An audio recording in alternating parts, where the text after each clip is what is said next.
It wasn't supposed to go like this. At least not for the Cleveland Browns. Not for Deshaun Watson. And definitely not for a fifth-round rookie quarterback named Shedeur Sanders, who walked into Berea, Ohio, with swagger in his step and a chip the size of a playoff drought on his shoulder. When the Browns drafted him, it felt, on paper, like a depth move, a smart PR nod, maybe a Project QB. Someone to sit behind a franchise quarterback with a $230 million fully guaranteed contract and learn the ropes, soak in experience, and maybe, just maybe, be ready 3 seasons from now. If you're into the real story and all the messy twists they don't show on highlight reels, go ahead and subscribe. And if you're sticking around to see how this Browns QB chaos plays out, you should definitely be subscribed. But Shedeur had no interest in waiting. From the moment he stepped onto the practice field, there was something undeniable about him. Not just the tight spirals or the clean footwork. Not even the poise in a collapsing pocket. It was the energy. Everyone felt it. Everyone talked about it. And now, just weeks into training camp, that energy has turned into a full-blown quarterback crisis for the Browns. A glorious, chaotic, can't-look-away sort of crisis. Because Shedeur Sanders didn't just show up. He's taken over. It started subtly. Quiet buzz after rookie minicamp. Coaches murmuring about the kid's command. A few veterans raising their eyebrows in 7-on-7 drills. Then came the back-to-back-to-back touchdowns in red zone practice. Then came the 35-yard bullet to Amari Cooper that landed right between the safety and the sideline, where only Cooper could grab it. Then came the full-speed, high-pressure, 2-minute drill, where Shedeur marched the offense down the field like he'd been doing it for a decade. Suddenly, the reps started changing. Fewer for Dylan Gabriel. Less action for Kenny Pickett. Even Joe Flacco, the elder statesman, the Super Bowl MVP, started seeing more clipboard than football. And then the unthinkable. First-team reps, repeated, earned, uncontested, while Watson struggled with timing, struggled with placement, struggled to look like the quarterback Cleveland mortgaged its reputation and salary cap future to acquire. There's a heaviness around Deshaun now, a tension. You see it in the stiffness of his shoulders, the glances at the sideline when the throw sails high, or a receiver pulls up short. He can feel it. Everyone can. Because this isn't just a quarterback controversy. It's an organizational reckoning. Kevin Stefanski stands in the eye of the storm. Every media availability now begins with the same question, wrapped in different phrasing. Is Shedeur Sanders competing for the starting job? He dances around it, praises Shedeur's growth, talks about letting the process play out. But the words don't matter anymore. The film is louder, the locker room louder still, and the fan base? Deafening. Brown's Twitter is ablaze. Reddit threads run like manifestos. Local radio callers can't say his name fast enough. Start Shedeur shirts are popping up outside the practice facility. For the first time in years, the dog pound smells something it hasn't in a long, long time. Hope, not false hope. Not, maybe if the defense can carry us. Not, if our QB can just not screw it up. Actual, tangible, undeniable hope that the guy under center can make plays, win games, and carry this team instead of holding it back. And here's the twist. It's because Shedeur refuses to act like a backup. In meetings, he talks like a starter. On the field, he commands like a starter. In the locker room, he leads like a starter. David Njoku said it best last week. He walks in like he's a guy, and it's contagious. You want to run routes for him. You want to block for him. You want to win for him. Even the defense, feisty, battle-tested, often hostile to young QBs, respects him. Myles Garrett, who rarely hands out compliments, told reporters, he doesn't blink. That's rare. So what now? The Browns have a rookie who looks like the future, plays like the present, and costs less than a rookie dinner tab. And they're stuck with a $230 million albatross riding the bench. Or worse, playing and costing them wins. Let's be real. Starting Watson at this point is a business decision, not a football one. But football decisions are what win games. And Shedeur Sanders is making that decision impossible to ignore. Front office executives are starting to squirm. Ownership meetings are getting tense. You can bet Andrew Berry is looking at contract restructuring scenarios in one tab and quarterback stat splits in the other. Because the longer Shedeur shines, the louder the question becomes. What are you paying Deshaun for? Leadership? That's Shedeur now. Poise? Shedeur. Precision? Shedeur. Fan connection? Please. He's already a Cleveland legend, and he hasn't even played it down that counts. So, what happens if you ride with Deshaun and it crashes? What happens if you bench Shedeur and the team knows you chose contract over competition? You lose more than games. You lose the locker room. You lose the fans. You lose the culture you spent years trying to build. And make no mistake, Shedeur is a culture now. He brings a fresh, fearless attitude. He's not haunted by same old Browns energy. He wasn't here for the fumbles, the 0, 16S, the QB carousel. He's here to win. And the city knows it. This kid has a whole movement behind him. You can feel it.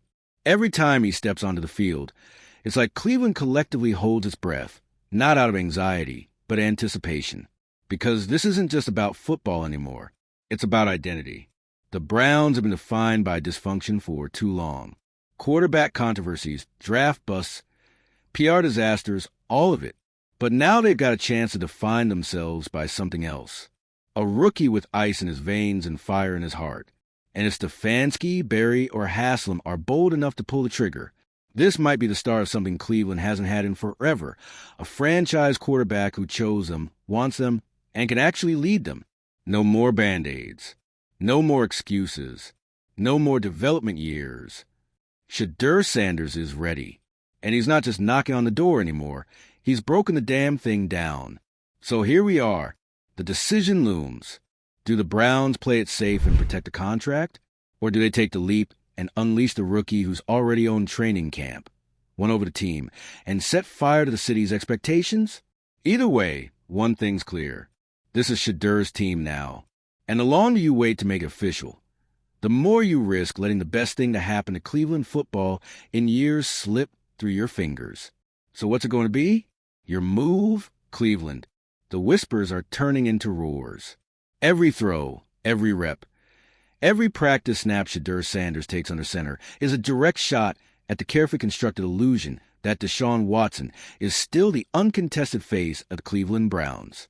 And as each day passes, that illusion is unraveling faster than the opposing secondary trying to read Sanders' eyes. This isn't a story about potential anymore. That part of the chapter has closed. This is a story about inevitability. Shedeur is forcing the Browns' hand. And no amount of money, veteran favoritism, or contract clauses can hold back what the locker room already knows. They've got a real one, and he's ready now. Let's talk about that locker room. Because the truth of a team doesn't live in press conferences or media soundbites. It lives behind closed doors, in the eye contact between players, in the way guys respond to each other in huddles and drills on bad days, and in crunch moments. That's where team dynamics are born. And Shedeur? He's already the gravity in the room. When he talks, people don't just listen, they lock in. When he jokes, the tension drops. When he throws, people react. There's a rhythm to his presence that you can't coach, can't manufacture, and can't ignore. Not for long. Amari Cooper called him surgical after a red zone drill. Not flashy, not loud, surgical. That a wide receiver who's played with some of the league's best quarterbacks, including Dak Prescott and Derek Carr. Praising a rookie who wasn't even supposed to sniff first-team reps until late preseason. And the defense? Even they're tipping the hat. Cornerback Greg Newsome reportedly told an assistant coach, "You know he's got it, right?" after getting dusted on a perfectly timed 18-yard out route during team drills. That wasn't trash talk. That was respect. Even Myles Garrett, whose bar for earning praise is higher than his vertical leap, said of Shedeur, he doesn't panic, doesn't get rattled. He just gets to work. That's not just respect. That's belief. Meanwhile, Watson's command of the huddle looks hesitant. His reads are slow, his deep throws inconsistent, and his energy off. Something's not clicking. And when you watch the footage back, it's not even about mechanics anymore. It's about momentum. He doesn't have it. Shedeur does. This isn't just a quarterback competition. This is a shift. But the Browns front office didn't sign up for this. Not this fast, and not from a rookie picked on day 3. They imagined a slow burn, a redshirt year, a safe, insulated learning curve. They imagined Shedeur would learn in the shadows, not light the whole building on fire. And now, every possible direction is loaded with risk. Start Watson and ignore Shedeur? You risk the locker room losing faith in leadership. You risk stunting Shedeur's development. You risk fans turning fast when the first interception hits or the first fourth-quarter collapse arrives. Start Shedeur and bench Watson? Now you got $230 million riding pine, with the national media breathing down your neck and your front office's credibility hanging by a thread. Trade Watson? Good luck. You need to package him with 3 first-round picks and a heartfelt apology just to get another GM to pick up the phone. It's a lose-lose unless Shedeur wins. Wins practice. Wins reps. Wins the locker room. Wins games. That's the only path forward that saves everyone's skin. If Shedeur forces a start, if Stefanski has no other option but to play the hot hand, you can sell that. You can say it's about competition, not contracts. About winning, not politics. But the margin for that decision is razor thin, and the clock is ticking. Preseason is weeks away. Joint practices are coming. And every public snap Shedeur takes under the lights will be scrutinized, analyzed, and replayed by fans, analysts, and executives across the country. It won't just be about the throw. It'll be about the moment. Can he lead a 2-minute drill? Can he bounce back from a mistake? Can he silence a stadium? Can he light one up? If the answer is yes, even once, then the narrative flips. The city flips. And you better believe the team will, too.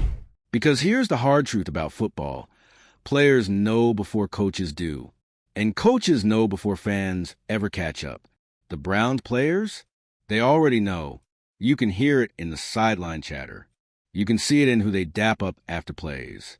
You can feel it in the way practices start to revolve around QB2 instead of QB1. It's subtle now, but not for long. And that subtle energy?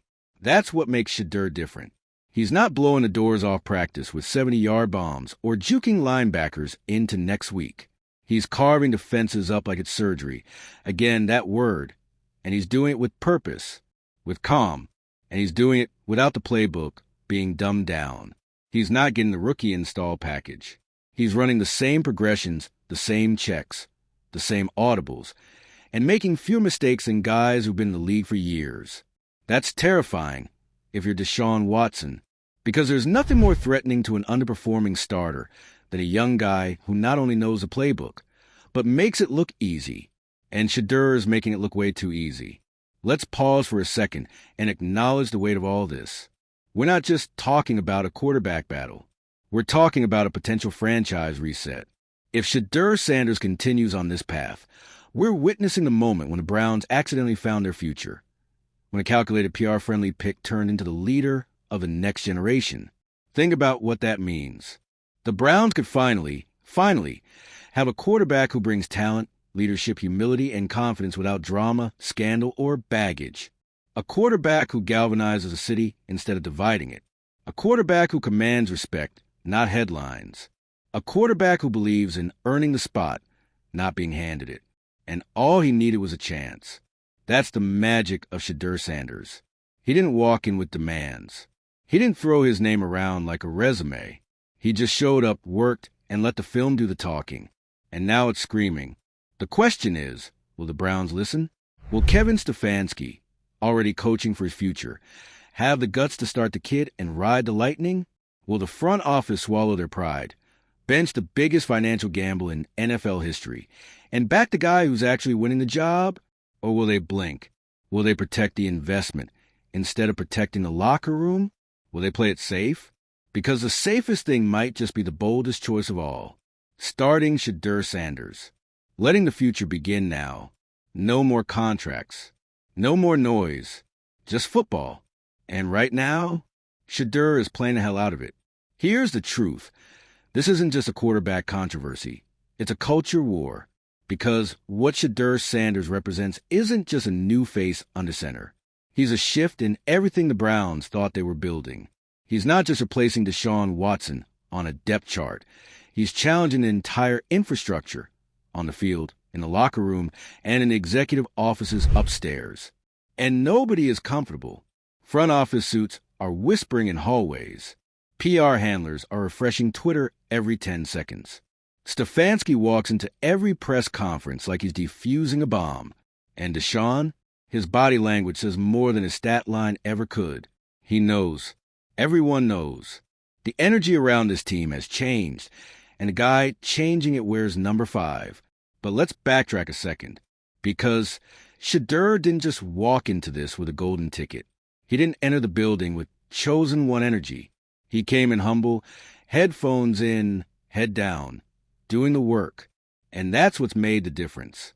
Day after day, he kept stacking reps, not highlight throws, not trick plays, just consistency, ball placement, footwork, audible control, situational awareness, the unglamorous stuff, the hard stuff.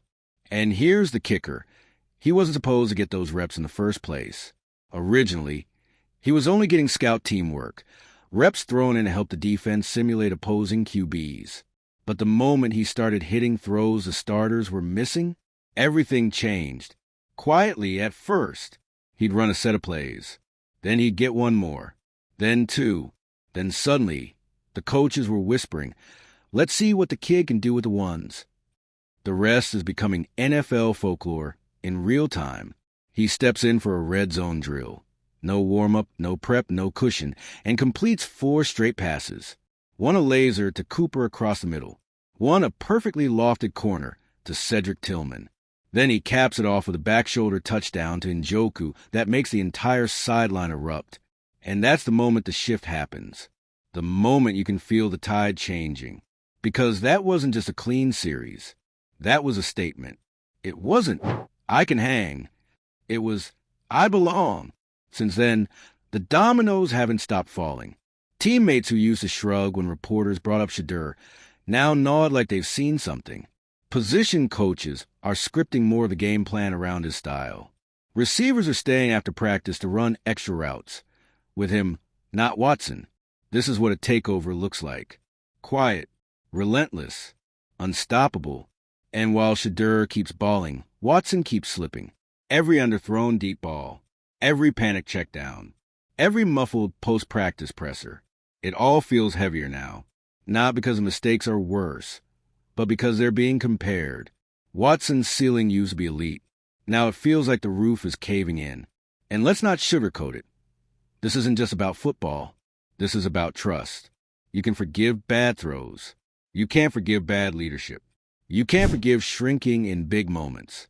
You can't forgive disconnecting from the locker room you're supposed to lead. And right now, Deshaun Watson feels like a ghost. He's showing up, but he's not showing out. Meanwhile, Shedeur's energy is magnetic. He connects with guys. He celebrates with the linemen. He daps up defensive players after practice. He cares. And in a sport like this, that matters. Now let's talk Stefanski. The man is staring down the most high-stakes decision of his coaching career. He's stuck between the quarterback he was handed and the quarterback he didn't expect. And the crazy part? Shedeur might just save his job. Think about it. If Stefanski bets on Watson and the season crashes, he's gone. Simple.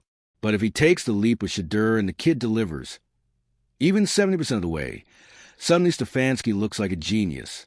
The coach who had the guts to trust what he saw, not what he was sold. That's the thing about moments like these. They don't come with a manual. No amount of analytics can calculate locker room vibes or a rookie's rise in gravity. At some point, you just have to feel it. And right now, Cleveland is feeling it. You can hear it in the stands during open practices. You can read it in the forums. You can see it on jerseys already being printed with Sanders across the back. The fans want this. The team wants this. The moment is screaming for it. So what's stopping them? 2 things. Ego and money. Watson's contract is an anchor, fully guaranteed, immovable. But pride? That's heavier than the salary cap. It's about image, about saving face, about pretending the plan is still the plan, even when the ship is sinking. But here's what the Browns need to realize. Sometimes the best course correction is admitting you were wrong. And the fans, they'll forgive a bad contract. What they won't forgive is wasting a season to protect it. They've waited too long. They've endured too much. If the better quarterback is already in the building, and everyone can see it, then play him. Start him. Build around him. And for the love of football, don't overthink it. Because Shedeur Sanders is more than just a hot training camp story. He's a culture shift in cleats. He's the kind of quarterback Cleveland has never had. A leader with composure, command, and no baggage. And let's not pretend this is coming out of nowhere. He was built for this. He was trained for this. He's been dissecting defenses since before he could drive. He was raised in film rooms, mentored by legends, surrounded by expectations. Every ounce of pressure he's facing right now, he's already felt it tenfold. So, yeah, he can handle Cleveland. He can handle the media. He can handle the NFL. The only question is whether the Browns can handle their pride long enough to make the right decision, because time's running out. Every snap Shedeur takes, he gets better. Every snap Watson takes, the gap gets wider. And at some point, that locker room is going to stop whispering and start demanding. The chants are going to get louder. The questions in press conferences are going to get sharper. And the excuses, they're going to run dry. When that happens, and it will happen, the Browns will have a choice to make. Hold on to the past out of fear, or hand the ball to the future and let it rip. And if you've been paying attention to Shedeur Sanders, you already know the answer. Let us know what you think. Should Cleveland finally hand the keys to Shedeur? Or will ego and contract politics delay the rise of the quarterback this team's been waiting for? Sound off below, and don't forget to subscribe, because this story is far from over.